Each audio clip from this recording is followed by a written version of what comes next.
Nasci, tinha 14 anos. E ainda estudava. Aí eu comecei a ficar tentar a mamãe. Queria trabalhar, queria ganhar dinheiro. Mamãe, meu filho, tu tá ainda estudando, como é que tu vai deixar de estudar para ganhar dinheiro? Eu estudava no Centro Caixeral, já fazendo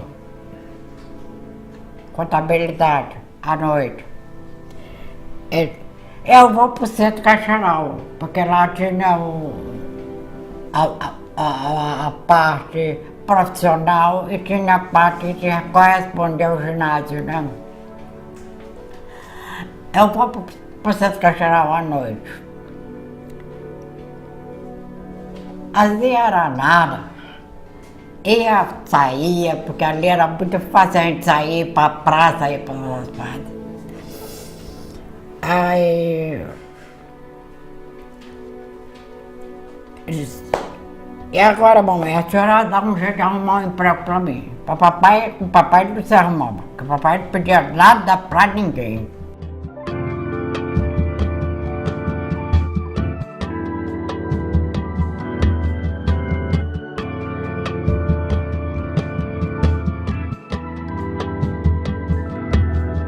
Eles fizeram o primário, como na época chamavam, em Pindaré.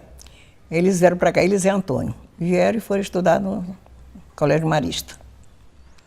Mas ele queria trabalhar. Falou com uma prima dele que trabalhava no Chames Abud, seu Eduardo era o proprietário, Eduardo Abud, que ele queria trabalhar. Coisa de criança. Celeste trabalhava na Praia Grande e falou com o seu Eduardo. E Najib foi, de saliente foi.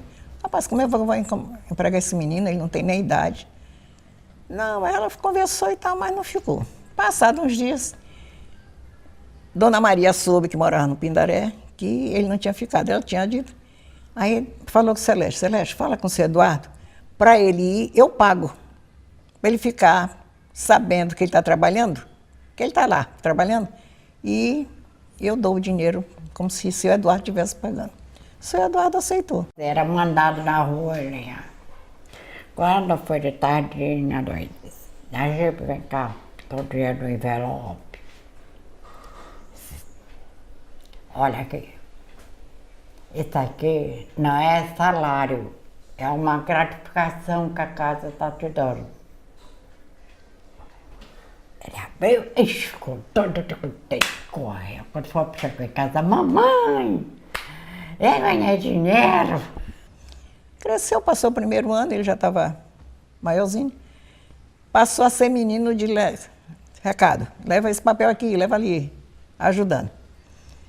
Eu sei que mais 2, 3 anos, já estava 17 anos talvez, o seu Eduardo aproveitou e ele ficou trabalhando lá.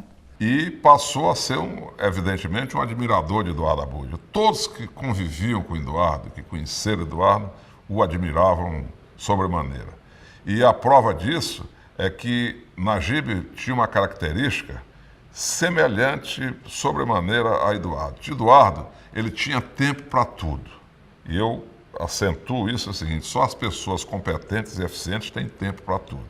Eduardo era empresário, era político classista, ele nunca fez política partidária, só política de classe. Ele foi um dos fundadores da Federação das Indústrias. Ele foi um homem que revolucionou a associação comercial. Ele era do Rotary, do Lions, até da associação dos ex-alunos maristas, ele fazia parte, assiduamente, frequentando as reuniões, indo a tudo. Ele frequentava o bar do Hotel Central, o Moto Bar e a zona do Baixo Meretriz. Se vocês quiserem editar, edita esse. A escola de Chames Abud foi para Najib Yakel uma verdadeira universidade. Veja, quem abriu o espaço de comércio para Najib foi Chames Abud, não é? A família Abud. Primeiro, uma escola da própria cultura, não é? Uma cultura árabe, negócios ao modo árabe. Dona Chames Abud imigrou ainda no século XIX, no final do século XIX, com 3 filhos, o Adi, Mani e Alexandre. Ela imigrou para o Brasil, chegando ao Maranhão e ela era mascate. Mani foi para o Rio de Janeiro, ela permaneceu aqui com Adi e Alexandre. Começou assim o que viria a ser a saga dos Abud, através de uma empresa fundada por Adi depois, em homenagem à mãe, chamada Shams Abud e Companhia Limitada. Shams Abud era a empresa dona daquilo que era atividade comercial no Maranhão, tanto na capital como no interior, sobretudo através dos rios, que era o que existia naquela época de penetração para o interior. E a imensa curiosidade que Najib Aikel tinha fazia com que ele fizesse uma coisa, aquilo que era o seu dever, e ficasse olhando ao lado aquilo que estava acontecendo. E logo depois migrou para a fábrica Santa Isabel. Então a convivência diária, cotidiana dele, era mais com César e Alberto. Que Alberto, como ele e Alexandre Francisco, trabalhavam na fábrica com César. Então a convivência foi muito maior com os três. Como cidadão humano era excelente. Sempre teve um bom comportamento. E a obrigação dele cumpria todas elas sem protestar, sempre foi leal no seu serviço, cumpridor de suas missões, mesmo dentro da fábrica onde ele fazia uma parte de fiscalização, ele sempre teve um ótimo comportamento e pessoa idônea, de bom caráter, boa dignidade. Alberto Abud era morto e vivo lá em casa. Tinha um sítio no Manil, a gente ia para lá, passava as manhãs de domingo. Ele tinha um relacionamento muito bom com a família. Ele trabalhou desde pequeno lá, quer dizer, ele era quase gente da casa dele. E os meus primeiros móveis foram feitos da fábrica Santa Isabel, por carpinas da fábrica Santa Isabel. Eu não me lembro bem das promoções que ele teve. O fato é que, muito rapidamente, ele sai de uma posição, passa para outra e se torna a figura de confiança dos Abud. Ele trabalhava no despacho, no faturamento. Ele praticamente assistia todos os embarques e fiscalizava todos os embarques, a embalagem e os embarques de Santa Isabel. Eles eram responsáveis pela parte interna da fábrica. Ele, papai e Alexandre Francisco, principalmente da embalagem, eles tomavam conta de onde saíam os fardos para serem exportados, para serem vendidos. E ele percebia, né, a sagacidade que tanto o Adi como o Eduardo tinham para negócio, para comércio. E isso prova que ele e o William muito jovem, né, eles compravam os retalhos. O retalho de toda a fábrica de tecido sobra o que se chama de retalhos e fiapos. E eles compravam isso e revendiam, né, paralelamente porque eles eram empregados. Eu acho isso um dado fundamental. Quer dizer, não apenas você entra no negócio, mas você sabe que no negócio, o bom camarada que está em um negócio, sobretudo em comércio, é que ele um dia também será comerciante. Você entra para aprender, para mais tarde você ser um concorrente. Isso todas as lojas de comércio sabem disso. Estou empregando hoje um camarada que amanhã terá a obrigação, se for bom, de ser o meu concorrente. Ele era um comerciante de mão cheia, só não era balconista. Papai tentou botar ele no balcão, mas mãe conhece. Papai. Mamãe disse, tu não faz uma coisa dessa que tu vai estragar esse menino. Esse menino não nasceu para balcão. Tu tá pensando que ele é Zé Antônio? Porque Zé Antônio era um ótimo balconista. Ele não é Zé Antônio. O menino é para fazer outras coisas. E não demorou muito. É verdade, os Abud já não dominavam mais a praça e, curiosamente, Najib Aikel, naquilo que foi a especificidade do seu comércio, foi incomparável. Não é? O comércio, sobretudo, de cimento, não é? E o comércio de gêneros alimentícios. Ele era uma figura ímpar, muito engraçado, muito atencioso, muito efusivo. A gente se reunia lá no escritório do tio César e o que mais se ria dele e com Alexandre e com Alberto Abud. Os três eram os três mosqueteiros conhecidos lá na fábrica. Na fábrica eu já o conheci como Najib doido, até porque ele era muito ativo, muito alegre e ele sempre tinha uma piada, sempre tinha uma gozação. E fazia uma farra dentro do escritório de César Abud, trabalhando. Ele com o Alexandre chegavam lá com o Alberto Abud, que o César era o presidente. Alberto secretário, o Alberto tesoureiro e eu a secretária. Ele estava lá com o Alexandre Francisco, fazia miséria. Najib era essa pessoa que gozava todo mundo, que agitava onde ele passava, onde ele chegava, ele trazia alegria e tratava todos com igualdade, tanto os superiores dele, como eram os tios, o César, Eduardo, como todos os operários da fábrica. E ele só chegava lá na fábrica cheio de bombom nos bolsos, principalmente a mariola. Te lembra o que era mariola? E distribuía para todo mundo. Nós tínhamos uma convivência maravilhosa.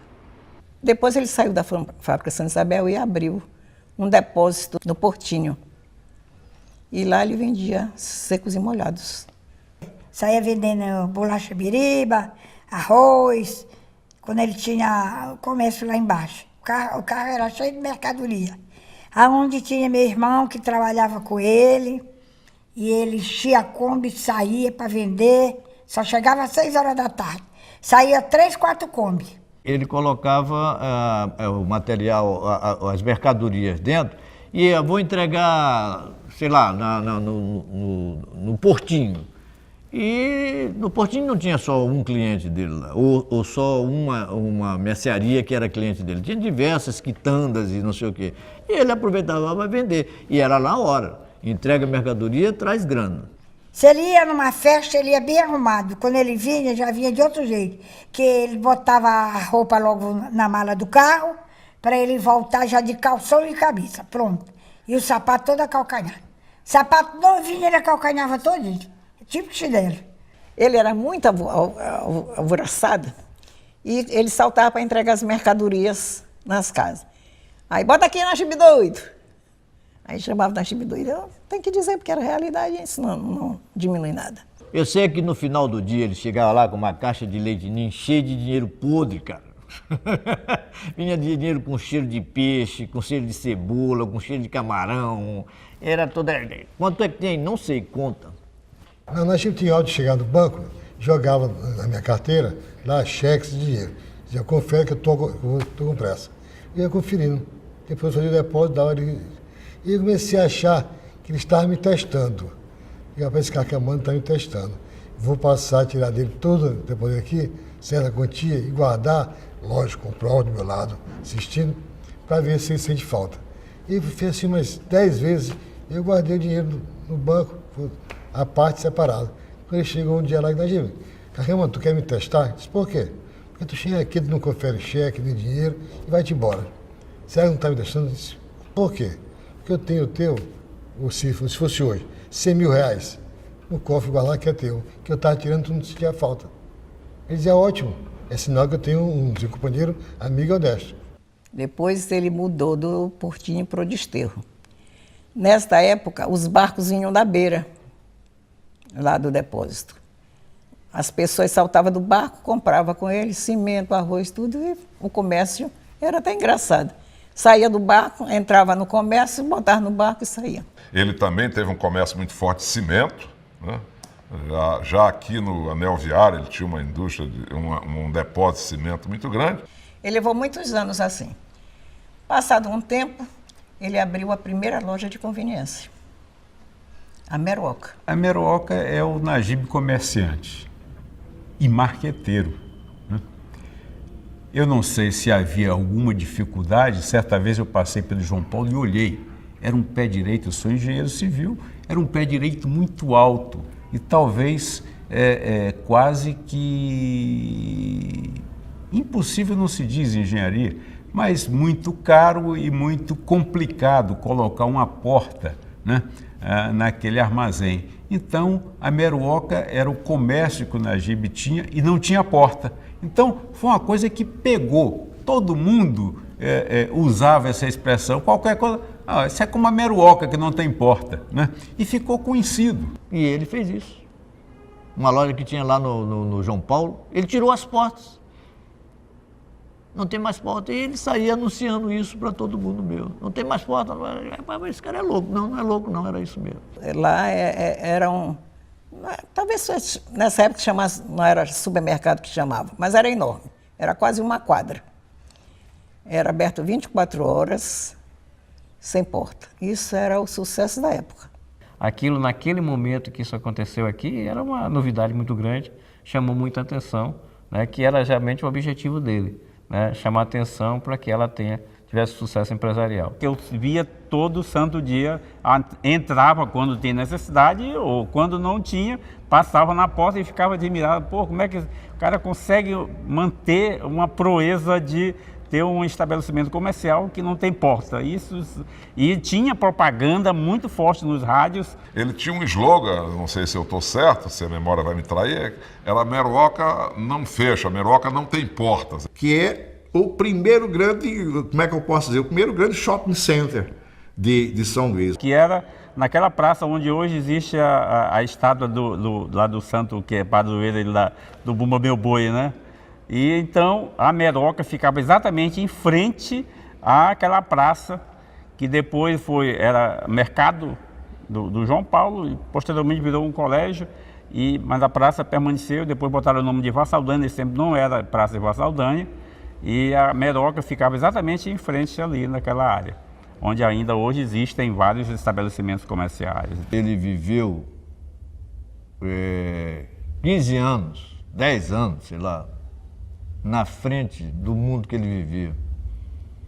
E essa experiência eu vi, que foi onde eu tive mais aproximação com ele também, como comerciante.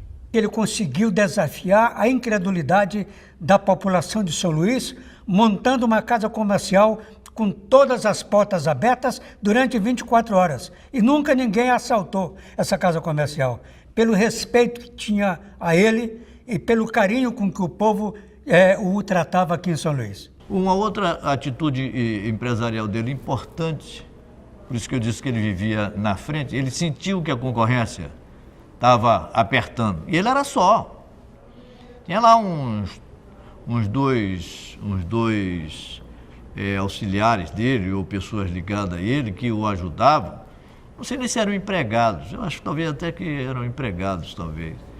Mas não tinha aquela assessoria, né, que ele precisava ter. E ele chegou uma vez e disse para mim, Antônio, ele me chamava de Antônio, Antônio, tem um jeito de a gente sair desse aperreio. Hoje foi horrível para mim, mas tem um jeito. E eu vou expandir os negócios. Mas como expandir se está na hora do aperto aqui? Tu vai expandir? Aí ele começou a fazer cálculo de que ele tinha cliente no Anil, tinha cliente no Portinho, tinha cliente não sei aonde, no João Paulo, né? Então, na cabeça dele passava que era muito mais, e era verdade, era muito mais econômico para ele ter esses pontos abertos lá. Que não só atendia aquela clientela que ele já atendia, de quitanda, mercearia e outros estabelecimentos aí do gênero, né? Como possibilitava quem não era ir lá comprar. Essa era a sacada dele. Najib vivia algumas fases. Na hora que ele estava na política, ele gastava tudo que tinha e quebrava. Depois que ele elegia os prefeitos, todo dia ele começava no comércio de novo. Com 2 anos ele já estava rico de novo. Então, o que ele viveu foi para ganhar dinheiro, gastar com os amigos, com a política e deixar a família melhor de vida. Eu não posso entrar nesse detalhe, que os filhos dele é que pode saber, Dona Clarice, mas Najib não morreu pobre e fez tudo de bom, gastando, enricando e perdendo dinheiro a cada eleição, e quando não tinha eleição era ganhando dinheiro no comércio. O comércio para ele era uma sustentação do projeto político que ele tinha. Ele não trabalhava para ganhar dinheiro. Ele trabalhava para fazer política. Também uma virtude dele, não era só como político, uma grande virtude também era como um comerciante. Ele era um árabe, sabia fazer o negócio. Ele era, como diz lá o pessoal da minha região, ele era um carcamano.